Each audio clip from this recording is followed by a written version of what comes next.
Well, it seems that your journey has ended. Very sorry about that. It was always going to end this way, of course. If it weren't by me, it would have just been by some other, terrible thing. Just, you could not imagine how terrible it would be. Just, I get scared thinking about it. I'm glad it's not me. It reminds me of a time I was speaking to my good friend Orville.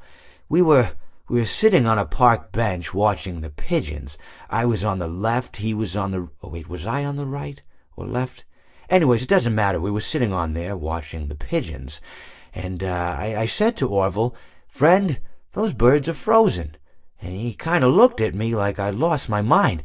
But I reminded him that it was winter, and often birds will sit in a tree until they freeze. And then they sort of fall to the ground until the sun warms up and they can, move around again. So I said to Orville, "You might as well save those breadcrumbs until the birds thaw, because they can't very well enjoy them in the condition they're in."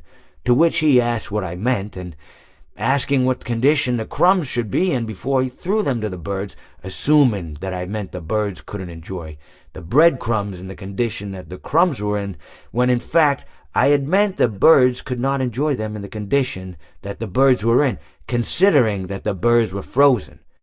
So he took a moment and then threw his last handful onto the ground. I said to him, "Orville, why did you throw the breadcrumbs to the birds when I just told you they're frozen?"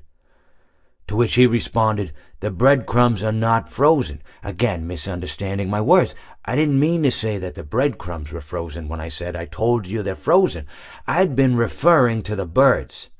In hindsight, what I should have said was, and this would make perfect sense, "Why did you throw the breadcrumbs to the birds when the birds are frozen?"